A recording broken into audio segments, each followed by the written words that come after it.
Audiobooks and beyond. The Sand of Time, narrated by Robert Wilson. Elias was a man defined by schedules and certainties. His life was a meticulously crafted itinerary, and his trip to Egypt was no different. The tour guide, a cheerful and perpetually sweating man named Omar, had herded their group of 20 from one ancient monument to the next with military precision. But today, the desert was asserting its own lack of structure. A heat haze shimmered over the golden dunes, making the horizon waver like a mirage. They were on their way to a less frequented archaeological site, a series of pre-dynastic tombs rumored to be untouched by modern hands. The only problem was the wind. A hot, dry breeze picked up, carrying with it a fine mist of sand that stung the skin. Omar, squinting into the growing haze, called out, "Stay close, we will be there soon. The wind is only a small inconvenience."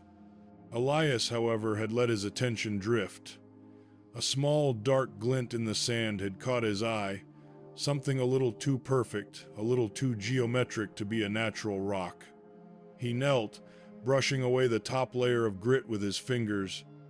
It was a fragment of what looked like polished basalt, engraved with a series of tiny, impossibly intricate symbols. He had seen similar markings on museum exhibits, but this felt different, older, more primal. He lost track of the group for only a moment, but that was all it took. When he looked up, the sandy haze had thickened into a full-blown sandstorm, a swirling vortex of ochre and rust. He couldn't see the group ahead, nor could he see the land cruiser behind him. The air was a hot, gritty blanket that muffled all sound. Panicked, Elias stumbled forward, calling out for Omar, but his voice was swallowed whole by the storm's roar. He ran for what felt like an eternity, his throat raw and his lungs burning with every breath of sand-laden air. The disorientation was total. He had no idea which way was north, south, or back to the road. His GPS watch, a device he had relied on his entire adult life, simply displayed a blank screen, a silent mockery of his predicament. The wind howled like a living creature, and Elias's mind, accustomed to order and logic, began to unravel in the face of this primal chaos. He ran, driven not by a sense of direction, but by a desperate, animal need to escape the suffocating walls of the storm.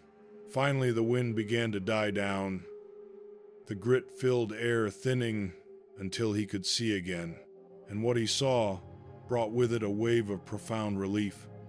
The dunes were still there, but in the distance, a massive structure of sandstone and granite rose against the skyline, a structure that was not a ruin. It was new, impossibly so.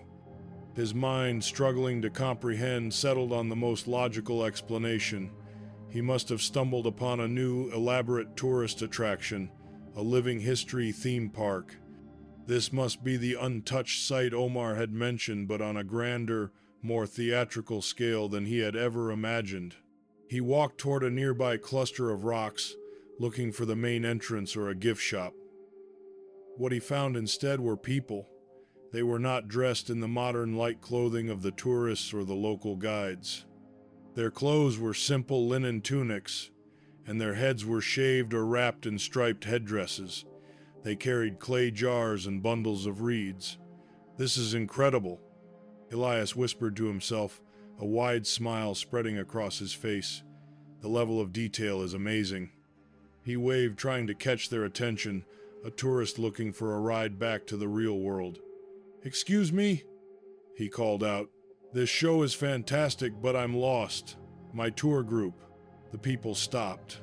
Their eyes, dark and ancient, did not hold confusion or fear, as he had expected from a startled actor. Instead, they held a flicker of something Elias couldn't place, something that made the hairs on his arms stand on end. They began to whisper to each other in a language that sounded like dry leaves rustling in the wind. A man with scarred cheeks took a step toward him, his hand reaching for a sharpened flint knife at his waist. The smile on Elias's face faltered. "Is this part of the act?" he wondered aloud, a tremor entering his voice. The man with the flint knife simply smiled back, revealing a terrifying truth. His teeth had been filed to sharp, pointed tips. Elias saw the same chilling detail on the others who were gathering around him, their mouths curled into expressions of predatory hunger. The reality of the situation, so incomprehensibly horrifying, crashed over him like a tidal wave. This wasn't a show. There were no other people from his tour group. No modern world.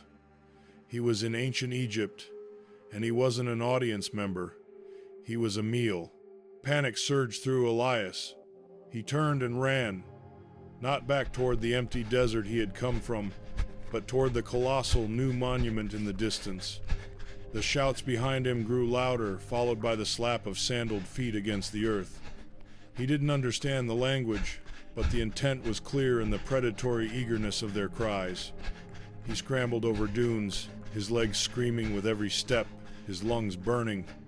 He glanced back, seeing a dozen figures in simple linen tunics pursuing him relentlessly. The looks on their faces were not of people helping a lost tourist. They were the looks of hunters tracking prey. He finally reached the base of the monument, its smooth stone face a sheer, unclimbable wall. Trapped, he backed himself into a small alcove, watching as the figures emerged from the sandstorm surrounding him. The terror was absolute. It was in the cold sweat on his brow, in the trembling of his hands, in the way his mind raced, trying to find a non-existent escape. This was not the fear of being lost, but of being found. They closed in, their chants now a hungry, rhythmic cadence. He watched, paralyzed, as they laid out a mat on the sand, piling up dry reeds and kindling. They worked with a practiced, methodical calm, their movements precise and familiar. Their skin was a deep, weathered brown, taut over lean muscle, and decorated with intricate tattoos of serpents and jagged lines that seemed to writhe in the failing light. A large earthenware pot was brought out, along with gourds filled with water and a pungent, oily liquid. Two men meticulously sharpened their knives on a flat stone, the sound a horrific, scraping song that made Elias's stomach churn. As the first sparks ignited, they sent a spray of light dancing across the hungry, carved faces of the men. A pungent, coppery scent, sharp and metallic, rose from the earth. The man with the sharp teeth held up his knife, its polished obsidian edge glinting in the setting sun. His eyes, dark as a starless night, fixed on Elias with an unnerving intensity. This was not the gaze of a man, but of a predator. He lowered the knife slowly, tracing a line in the air from Elias's throat down to his chest. The other men began to hum, a low, buzzing sound that vibrated through the sand. Elias's eyes, wide with a horror beyond description, watched as the man with the knife stepped closer, the firelight catching the sharp points of his teeth. The humming grew louder, a chorus of hungry anticipation. The ancient world had not offered him a tour, but a feast, and he was the main course.